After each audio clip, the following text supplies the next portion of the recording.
Hola, buenos días, ¿cómo están? Buenos días, qué guapos todos desde aquí se ven. Y bueno, es un privilegio estar aquí delante de ustedes para llevar esta palabra del Señor. Buenos días a quien nos ve allá en la casa. Prepara tu Biblia. ¿Aquí traen Biblia? ¿Los de aquí? A ver. Amén, muy bien. ¿Y cuaderno? Pluma no. Sí, también, ok, muy bien. Pues ya estamos listos para comenzar con nuestra prédica para gloria del Señor. Vamos a orar, ¿me acompañan a orar? Señor, te damos muchas gracias. Gracias por estos momentos de comunión contigo, Señor. Gracias porque tú traes un mensaje para nosotros. Como siempre, te anticipas a lo que nos va a pasar y nos preparas para ello, Señor. Te damos gracias para que nosotros podamos aprender, para que podamos entender y después aplicar lo que tú nos estás enseñando el día de hoy, Señor. Toma el control de todo este momento, Señor, para que tu nombre sea glorificado. Atamos todo espíritu que se quiera intervenir, todo espíritu de estorbo queda atado en el nombre poderoso de tu Hijo Jesucristo, y nosotros quedamos con el corazón dispuesto para ser enseñados e instruidos y redarguidos por ti. A ti sea el honor y la gloria en el nombre de tu Hijo amado Jesús. Amén. Muy bien. Pues bueno, fíjense que es muy normal que haya ciertas preguntas existenciales de que de dónde venimos, que a dónde vamos, que qué sigue después de la muerte, y tantas preguntas existenciales que las personas que no tienen a Cristo pues las tienen, ¿verdad? Pero también nosotros como cristianos podemos tener ahí una que otra pregunta existencial, como ¿para qué estamos aquí? ¿No? ¿Cuál es nuestra misión aquí en la tierra? Y podemos decir, bueno, amar a Dios y amar así, pero hoy vamos a aprender un poquito más de para qué estamos aquí. Así que vamos a abrir nuestra Biblia en 1 Corintios 1 y vamos a leer del 10 al 17. Así que acompáñenme, por favor, ahí síganme con los ojos y vamos a dar lectura. Os ruego pues, hermanos, por el nombre de nuestro Señor Jesucristo, que habléis todos una misma cosa y que no haya entre vosotros divisiones, sino que estéis perfectamente unidos en una misma mente y en un mismo parecer. Porque he sido informado acerca de vosotros, hermanos míos, por los de Cloé, que hay entre vosotros contiendas. Quiero decir que cada uno de vosotros dice, yo soy de Pablo, y yo de Apolos, y yo de Cefas, y yo de Cristo. ¿Acaso está dividido Cristo? ¿Fue crucificado Pablo por vosotros? ¿O fuisteis bautizados en el nombre de Pablo? Doy gracias a Dios de que a ninguno de vosotros he bautizado, sino a Crispo y a Gayo, para que ninguno diga que fuisteis bautizados en mi nombre. También bauticé a la familia de Estéfanas. De los demás no sé si he bautizado a algún otro. Pues no me envió Cristo a bautizar, sino a predicar el evangelio, no con sabiduría de palabras, para que no se haga vana la cruz de Cristo. Así que, hermanos, todos nosotros, los que hemos creído en Cristo, somos mensajeros de Cristo, ¿verdad?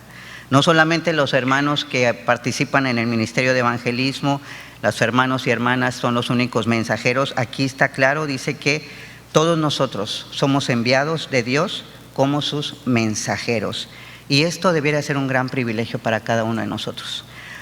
El Salmo 104:4 dice que Dios hace a los vientos sus mensajeros y a las flamas de fuego sus ministros. Es decir, que los vientos y el fuego les sirven a Dios, ¿verdad? Están a su servicio.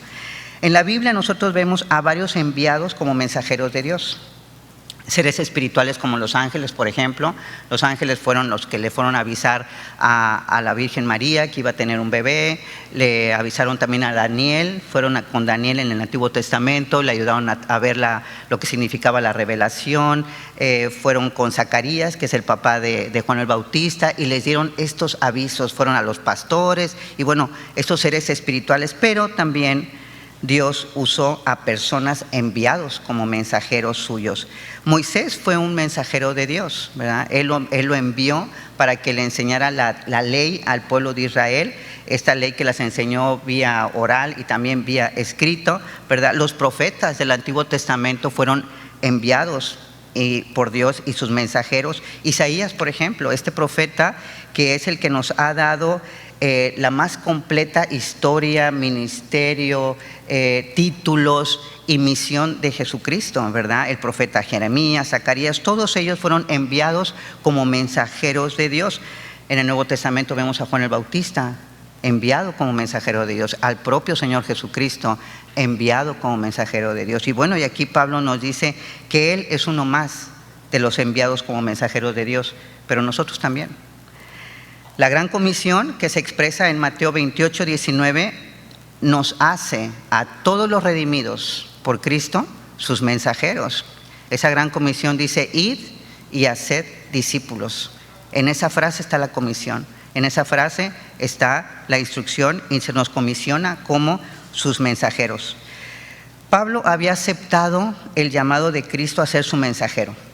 ¿Ustedes recuerdan cómo Moisés se resistía a que Jehová lo enviara como mensajero a llevar este mensaje al faraón de que deja ir a mi pueblo para que me haga fiesta? ¿Y qué le decía Moisés? Él se resistió muchas veces y él le dijo: es que soy tartamudo, es que no sé hablar en público, es que me da pánico escénico, ¿verdad? Es que mi hermano Aarón habla mejor que yo. Mas sin embargo lo hizo, ¿verdad? Dios lo hizo como su mensajero. Y desgraciadamente así estamos muchos de nosotros. Estamos renuentes a aceptar el llamado de Dios a ser enviados como sus mensajeros. Pero ¿sabes qué? Dios lo va a hacer. Dios lo va a hacer. Y muchas veces nos rehusamos ese llamado porque nos gusta lo cómodo, ¿verdad? ¿A quién no? Le gusta lo cómodo, nos gusta lo fácil, nos gustan solamente los beneficios de la salvación. Pero cómo nos cuesta trabajo las obligaciones de la salvación. No nos gustan ni las tareas, ni mucho menos los retos. Pero un mensajero de Dios es una persona que tiene que enfrentar muchos retos para poder llevar a cabo cada tarea que Dios le ha dado, ¿verdad? Entonces, todos somos llamados a ser ministros de Dios, servidores suyos, pero desgraciadamente muchos son también los que se rehúsan a hacerlo. Pablo tenía claro que él era un mensajero de Dios, pero también tenía claro el mensaje. Y ahí dice en 1 Corintios 1:17, pues no me envió Cristo a bautizar, sino a predicar el evangelio. Evangelizo en el griego, anunciar las buenas nuevas. Ese era el mensaje, lo tenía Pablo clarísimo. Pablo reconoce la importancia del bautismo, ¿verdad? Pero resalta la predicación sobre el bautismo. ¿Por qué? Porque oír y creer el evangelio es fundamental para la salvación, mientras que el bautismo no lo es. Nosotros necesitamos oír y creer en ese evangelio para poder ser salvos, ¿verdad? La predicación del evangelio es tan importante como lo es la aceptación del mismo. ¿Qué quiero decir con esto? Cuando nosotros se nos predicó el evangelio fue importantísimo para cada uno de nosotros. ¿Por qué? Porque estábamos muertos sin la vida de Dios. Éramos culpables ante Dios por todos nuestros delitos y pecados, condenados al infierno por la eternidad. ¿Qué pasó? Oímos, creímos las buenas noticias de que Cristo pagó en la cruz nuestra culpa y ahora nuestro destino eterno será vivir con Él. Pero para que nosotros vivamos íntegramente esa salvación, es necesario que prediquemos el evangelio. Es necesario. Si no, estamos viviendo, una salvación incompleta. Y no digo que esté incompleta la obra de la cruz. Yo digo que lo que está incompleto es la plenitud de una vida cristiana en tu vida. Que no estés viviendo en plenitud la vida cristiana.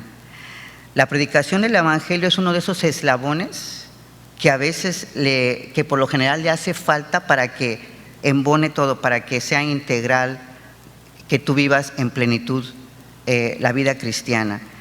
Ese eslabón que hace falta, que se llama la predicación, es lo que impide que tú tengas una vida saludable, ¿verdad? Entonces, solamente cumpliendo ese eslabón, nosotros podemos tener vidas cristianas saludables, satisfechas, íntegras, completas, satisfactorias.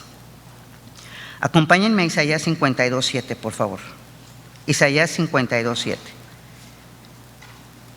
En Isaías 52:7 dice: cuán hermosos son sobre los montes los pies del que trae alegres nuevas, del que anuncia la paz, del que trae nuevas del bien, del que publica salvación, del que dice a Sión: tu Dios reina. Este versículo dice que los pies de los que anuncian el Evangelio son hermosos. Pero si nosotros profundizamos en el significado hebreo de alguna de estas palabras, vamos a ver que este Evangelio dice mucho más que eso. Por ejemplo, la palabra hermoso.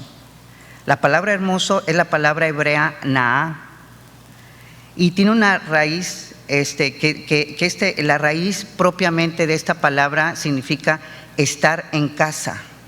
Naá, estar en casa. Por implicación, esta raíz significa ser agradable o apropiado.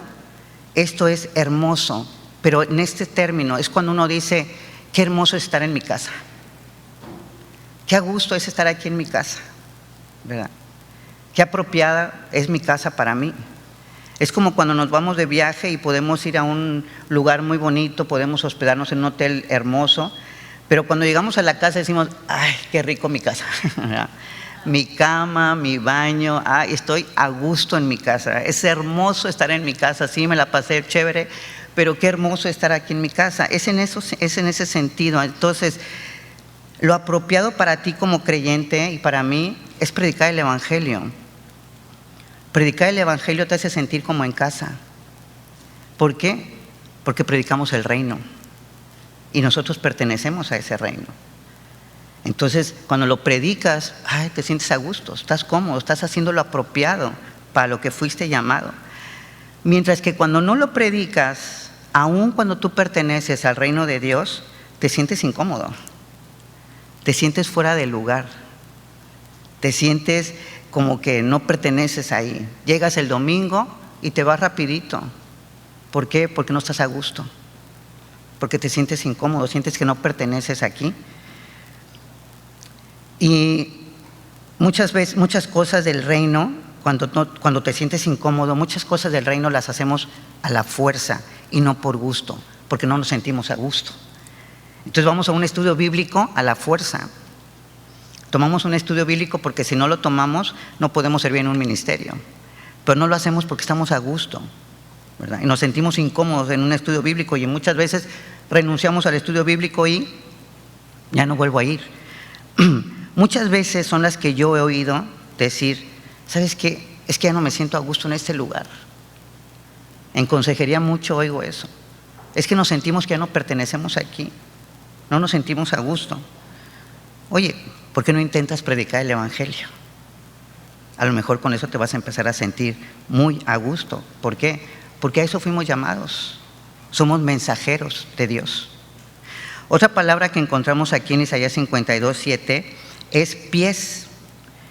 Y pies, la palabra hebrea es reguel, con G, reguel.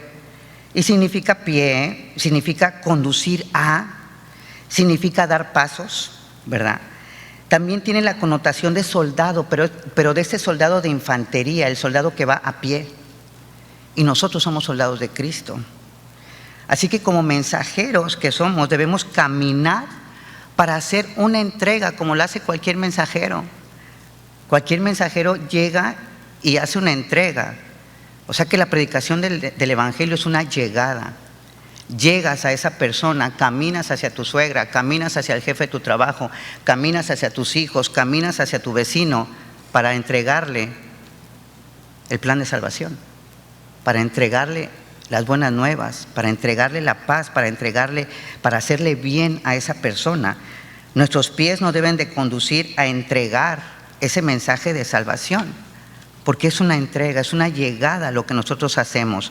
Y fíjense lo que dice aquí en Isaías 52, dice, cuán hermosos son los pies, y empieza a numerar lo que le pasa a esa persona, lo que hace esa persona. Dice, del que trae alegres nuevas, del que anuncia la paz, del que trae buenas del bien, del que publica salvación, del que dice a Sión, tu Dios reina. Somos enviados, hermanos, como mensajeros a hacer esta entrega. Actualmente, todas las personas que son hospitalizadas por el COVID, que tienen que estar en el hospital y que quienes se recuperan y regresan a sus hogares, tienen que volver a aprender a caminar. Tienen que aprender a usar sus pies para caminar. Tanto tiempo inmovilizados atrofió el funcionamiento de sus pies para andar. Entonces la falta de predicación daña tu vida espiritual, daña mi vida espiritual, la atrofia. ¿Y cómo la hace entonces? La hace débil, la hace quebradiza, la hace frágil, la hace inestable. Mientras que Pablo en Romanos 1:16 dijo: no me avergüenzo del Evangelio porque es poder de Dios para salvación. La predicación del Evangelio es poder en tu vida, es poder para el que le entrega, para quien entrega el Evangelio, pero también para quien lo recibe. Hay poder en la predicación del Evangelio. Otra palabra que vemos aquí en Isaías 52:7 es monte. Esta palabra en hebrea es jarar, con J, jarar, y tiene una raíz que es jar, con J. ¿Y qué significa jar, monte? Surgir hacia arriba. Y es que eso es un monte, algo que surge, ¿verdad? Esos son los montes, esas son las cordilleras, algo que surge, es un surgimiento. Y espiritualmente hablando, es nuestro nuevo nacimiento. Surgimos como nuevas criaturas en Cristo. Surgimos a una nueva vida, ¿verdad? A una nueva vida espiritual que no teníamos. Entonces, pensando en pies, otra vez me regreso a pies, pues viéndolo así sin lo teológico en el diccionario, pues los pies sirven para sostener el cuerpo, ¿verdad? Sirven para mantener el equilibrio, sirven para poder andar. Por ende, cuando alguien está mal de un pie, pues ya el equilibrio no es el mismo, la postura no es la misma y comienza a haber daño, por lo general en las rodillas o en la columna vertebral hay un daño. Por ejemplo, hay un tripié, los tripiés, ¿verdad?, que se usan como base, es para apoyar algo, para apoyar la cámara, por ejemplo. En las plantas, en el diccionario dice que el pie es como el tallo de la planta, como el tronco del árbol. Y nosotros vemos esos árboles tan firmes, tan dignos, con tanta dignidad, con tanta postura, con tanto porte. Si algo le va a dar equilibrio, dignidad, firmeza, porte, estabilidad a tu vida, es la predicación del Evangelio. Es lo que le va a mantener a tu vida estable, equilibrada. La predicación del Evangelio es lo que realmente le da a tu nueva vida en Cristo el sentido de satisfacción, el sentido de llenura, el sentido de bienestar, el sentido de que, qué gusto, estoy en casa. Y es que cuando le hablamos a alguien del Evangelio, cuando a alguien le compartimos estas buenas nuevas, nos sentimos fuertes. Y después de que nosotros compartimos, todo cambia, todo es distinto, tenemos nuestros problemas, pero lo vemos de una manera distinta. ¿Saben qué? Porque hay poder dentro de nosotros. Y nos sentimos infalibles y nos sentimos poderosas y se siente uno tan bien. Porque sabes que has abierto tu boca y compartido la verdad. Sabes que has hecho un bien a alguien que lo necesitaba. Sabes que fuiste valiente, que te arriesgaste, que obedeciste la gran comisión. Y eso le trae salud a tu espíritu. Y si tu espíritu tiene salud todo tu cuerpo. Tiene salud tu alma, tiene salud tus emociones, tus sentimientos son ordenados. No eres ordenado, no eres dominado por ellos. Tú dominas tus emociones, tú dominas tu voluntad y tu mente cuando hay salud en el espíritu. Así que es trágico ver la vida de muchos hermanos y hermanas sin emoción y esperanza. Es una desgracia que como cristianos no llevemos a cabo nuestro principal llamado. Somos enviados como mensajeros a predicar el Evangelio. En el pasaje que leímos dice Pablo: pues no me envió Cristo a bautizar, sino a predicar el Evangelio, no con sabiduría de palabras, para que no se haga vana la cruz de Cristo. Este desarrollo pleno y satisfactorio de nuestra nueva vida en Cristo tiene uno de los más grandes enemigos e impedimentos para que se logre esa satisfacción y esa plenitud en tu vida, y ese es el ego. El ego. El ego es el mandamás que habita en nuestra naturaleza pecaminosa. Es el yo que domina, es el yo que manda, es el yo que ordena, es el yo que quiere ser satisfecho. Si nosotros nos regresamos ahí en el pasaje que leímos, 1 Corintios 1:12, dice Pablo a la iglesia: quiero decir que cada uno de vosotros dice: yo soy de Pablo, y yo de Apolos, y yo de Cefas, y yo de Cristo. La iglesia de Corintios la tenemos en la Biblia como el mejor ejemplo de cristianos dominados por su carne, dominados por sus emociones, dominados por el yo carnal. Cada uno de estos corintios cristianos decía y hacía lo que sus emociones querían y no vivían bajo el poder y el control del Espíritu Santo. Si me acompañas a Romanos 7:5, es el libro que está antes de Corintios, Romanos 7:5. Dice Romanos 7:5, porque mientras estábamos en la carne, las pasiones pecaminosas que eran por la ley obraban en nuestros miembros, llevando fruto para muerte. Pero ahora, versículo 6, estamos libres de la ley por haber muerto para aquella en que estábamos sujetos.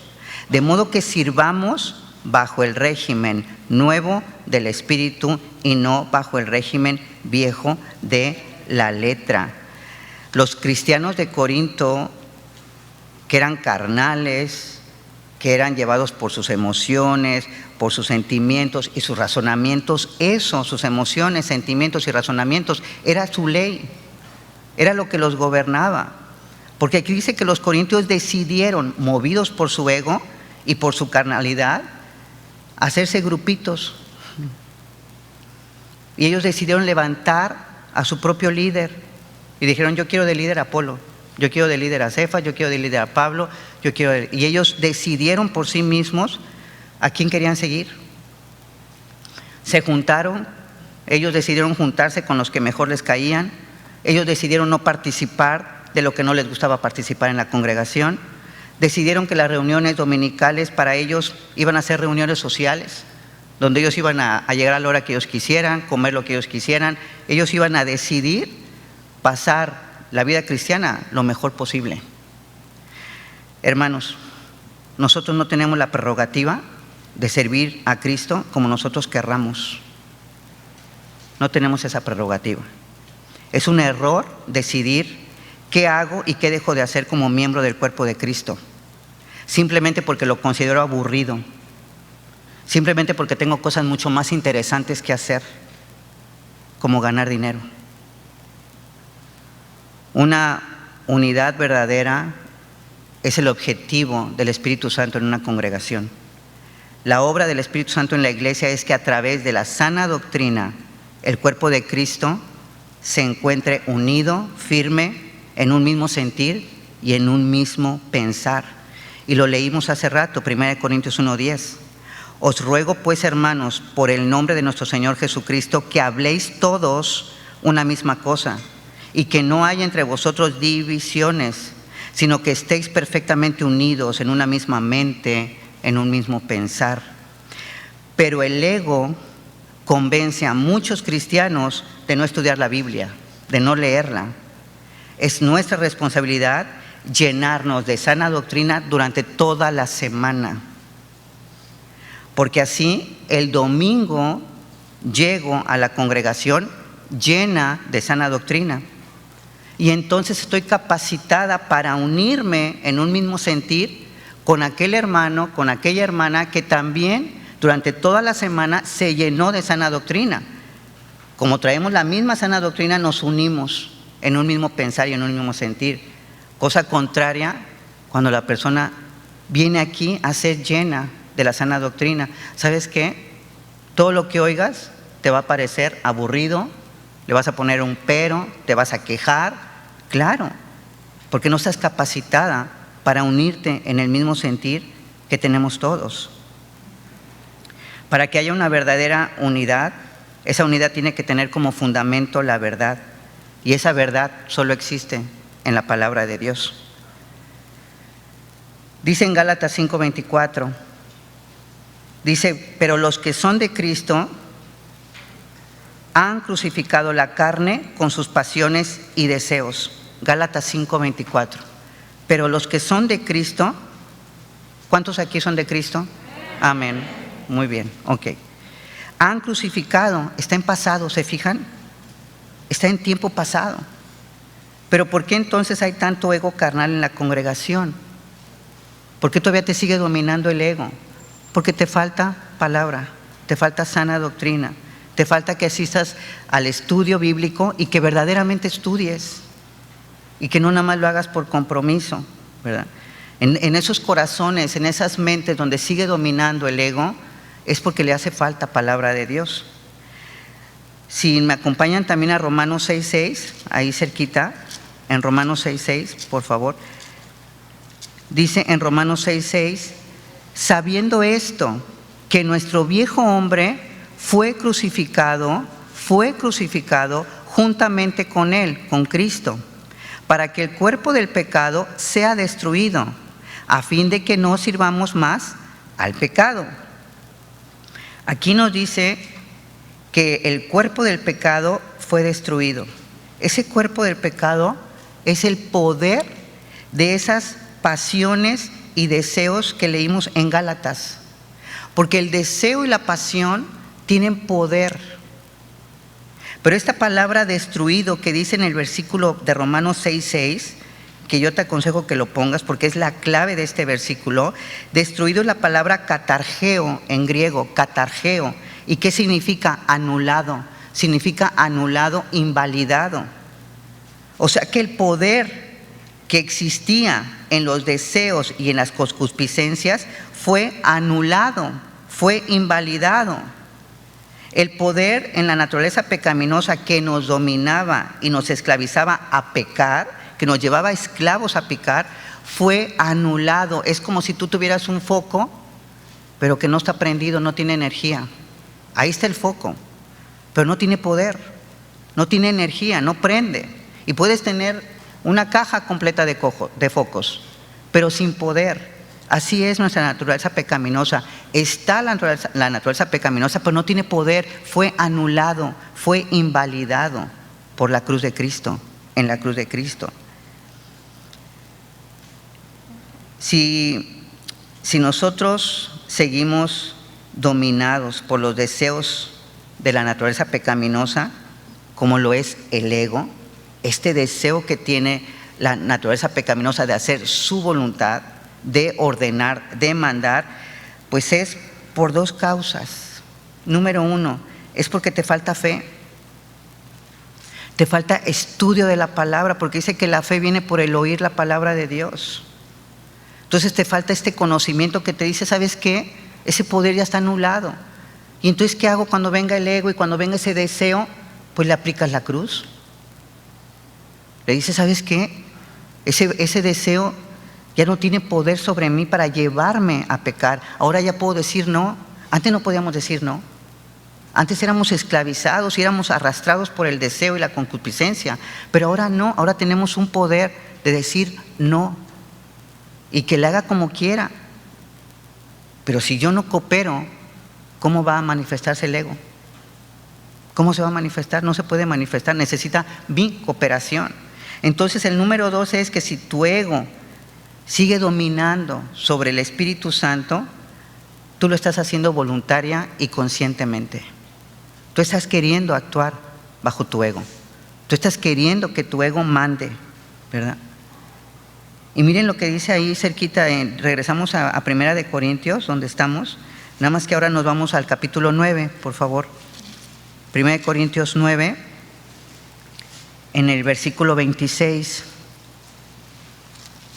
9:26, dice Pablo, así que yo de esta manera corro, no como a la aventura, de esta manera peleo, no como quien golpea el aire, 27, sino que golpeo mi cuerpo y lo pongo en servidumbre, no sea que habiendo sido heraldo para otros, yo mismo venga a ser eliminado. El ego tiene que ser golpeado, el ego tiene que ser humillado, y no hay mejor humillación para tu ego y para mi ego que ponerlo bajo las órdenes del Espíritu Santo. Ponerle el pie, que el Espíritu Santo le ponga el pie y que lo mantenga calladito. Ahí estás, pero no tienes poder sobre mí. Ahí estás, pero no tienes poder sobre mí porque un poder superior, que es el del Espíritu Santo, te domina. Y entonces el ego está ahí, pero no tiene poder para actuar, al menos que tú se lo des. Este ego es peligrosísimo porque es la raíz de una actitud egoísta. El ego es la raíz de una actitud egocéntrica, pues está centrada en el yo y todo lo quiere para él. ¿Y sabes qué? Nada permanece unido cuando se es manifestado el ego. Ni una iglesia, ni tu hogar, ni tu matrimonio, ni tu negocio, ni tu vida misma. Siempre, tarde o temprano, el ego va a dividir. Y lo que se divide está pronto a ser destruido. Dice también aquí Pablo en el versículo de Corintios, de 1 de Corintios 1:17, dice no con sabiduría de palabras. Él dice no con sabiduría de palabras. Usar nuestra propia sabiduría para predicar el evangelio es vanidad y es orgullo. Creer que necesitamos saberlo todo para predicar el evangelio es un error. Creer que necesitamos espiritualizar la predicación con palabras melosas y dramáticas es otro error. Aquí en 1 Corintios 2:1, si me acompañan, estoy en la misma carta de 1 Corintios para que no se pierdan. 1 Corintios 2:1 dice: así que, hermanos, cuando fui a vosotros para anunciaros el testimonio de Dios, no fui con excelencia de palabras o de sabiduría, pues me propuse no saber entre vosotros cosa alguna, sino a Jesucristo y a este crucificado. Y estas palabras que usa Pablo me recordaron la misma actitud de Daniel. Cuando Daniel dijo, y Daniel propuso en su corazón no contaminarse con la porción de la comida del rey, ni con lo que el rey bebía. Esta palabra propuso en el griego, la que dice Pablo, es la palabra crino en griego. Y esta palabra se traduce como distinguir. Distinguir aquí mentalmente. Hacer una distinción aquí en la mente. Y lo vemos en las palabras que dice Pablo. En 1 Corintios 2:1, él dice, me propuse no saber de vosotros cosa alguna, sino a Jesucristo y a este crucificado. Y en 1 Corintios 1:17, que es el que estamos leyendo, dice, pues no me envió Cristo a bautizar, sino a predicar. Ahí está la distinción que estaba haciendo Pablo aquí en la mente, distinción. Él podía tomar una decisión, pero propuso tomar otra. Él dijo, no voy a predicar así, voy a predicar así. Y lo propuso en su corazón. Entonces nosotros tenemos que hacer esta distinción mental. Tenemos que hacer una separación mental entre lo que quiere tu ego y lo que quiere el Espíritu Santo. Porque tu carne salta inmediatamente. Tu carne quiere llevar a cabo las cosas buenas a su manera. Porque déjame te digo una cosa, la carne puede hacer cosas muy buenas. La carne tiene el poder de hacer las cosas muy bien, cosas buenas y muy bien hechas. Pero las estás haciendo en la carne. Y dijo Jesucristo que lo que es nacido de la carne, carne es. Y Dios no acepta nada que provenga de una carne corrupta. Pero la carne, tu naturaleza pecaminosa y la mía, tiene esa justicia carnal de que yo puedo hacer este servicio bien, pero lo hago en la carne, no lo hago en el espíritu. Y lo que nosotros tenemos que hacer es hacer esta división, este crino, poder distinguir. Nosotros nos tenemos que mantener completamente fieles, completamente fieles a Dios. Mensajeros fieles, tanto en el propósito, que es la predicación, como en la realización de esa predicación, que es a través de predicar a Cristo y a Cristo crucificado. Tenemos que ser fieles tanto en el propósito, que es llevar el mensaje, como en la realización de ese propósito. Debemos establecer el hábito de decidirnos aquí en la mente seguir al Espíritu Santo, porque estamos acostumbrados a seguir lo que el ego quiere, lo que la carne quiera. Y si no fuera así, ni Daniel ni Pablo se hubieran tenido la necesidad de proponer otra cosa en su corazón de lo que ya su corazón egoísta había propuesto. Él tenía esa necesidad. Él dijo, no, a ver, espérame, yo propongo otra cosa. Yo quiero proponer otra cosa de lo que está proponiendo mi ego. Yo quiero proponer seguir las órdenes del Espíritu Santo y se fue sobre eso. ¿Qué significa hablar de Cristo crucificado? La palabra crucificado es la palabra griega stauró, que significa empalar en la cruz, empalar en la cruz. El empalamiento consiste básicamente en que la víctima es atravesada por una estaca. El término empalamiento también se utiliza para describir heridas que produce un objeto que te atraviesa. Y nosotros lo vemos en Isaías 53. Él herido fue por nuestras transgresiones, molido fue. Él llevó nuestro castigo en la cruz. Él fue empalado en la cruz. Así que hablar de Cristo crucificado al predicar es hablar completamente de Cristo, de su sacrificio por ti y por mí. Es hablar de la sangre que corrió por toda la cruz para que esa sangre fuera usada para el perdón de tus pecados y de mis pecados. Otra significancia que tiene crucificado es extinguir. Y extinguir es hacer que cese o que acabe todo. Hablar de Cristo crucificado es hablar del Hijo de Dios triunfando sobre el pecado, triunfando sobre Satanás. Es hablar del único que ha vencido la muerte y que promete vida eterna por los siglos de los siglos. En la cruz, Cristo acabó con tu vida y con mi vida miserable, vacía y sin propósito, para darnos una vida nueva, una vida llena de esperanza y de sentido. En la cruz, Jesucristo extinguió el ego. Pablo sabía que Cristo y Cristo crucificado era suficiente para llenar su boca de palabras fieles a Cristo.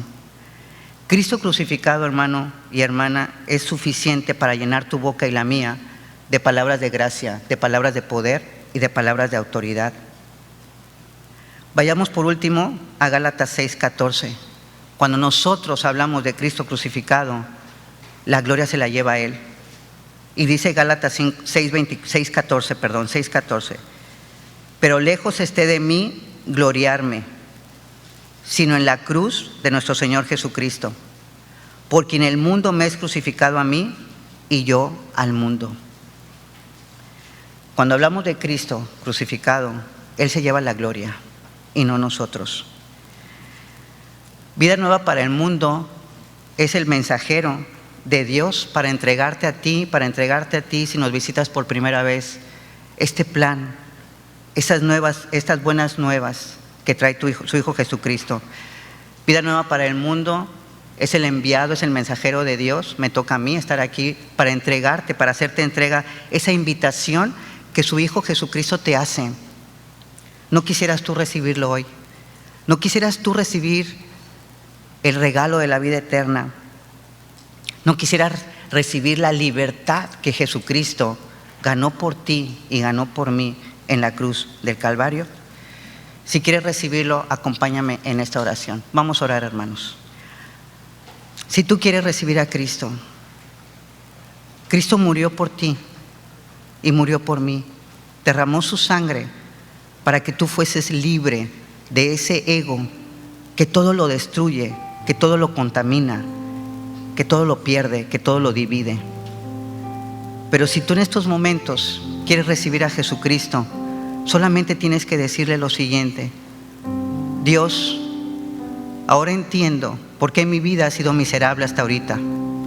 Ahora entiendo por qué mi vida no tiene sentido ni propósito, porque estaba lleno de ego. Pero hoy me arrepiento, porque muchos pecados que he cometido han sido resultado de mi ego. Por ego no te he querido aceptar, por ego no he querido oír de ti, por ego no he querido obedecerte, pero hoy lo he entendido. Hoy el Espíritu Santo preparó mi corazón. Hoy quiero entregarte mi vida y recibir de ti el regalo de la vida eterna. Te entrego mi vida, Señor Jesús, para que tú vengas y mores en mi vida. Padre, te damos gracias, Señor, por esta palabra que nos has traído. Gracias por tu mensaje de salvación. Gracias por recordarnos que somos mensajeros de Dios. Ayúdanos, Señor, a que a partir de ahora tengamos esa vida plena, que nos sintamos en casa, porque estamos haciendo lo correcto, porque estamos obedeciendo la gran comisión, porque estamos llevando ese mensaje de paz, de alegría y de esperanza a todos los que no los hemos llevado hasta ahorita, Señor. Gracias por recordarnos, gracias por llenar nuestro corazón de propósito y de significado. Bendito seas, Señor. Te alabamos y te bendecimos en el nombre de tu Hijo amado Jesucristo. Amén.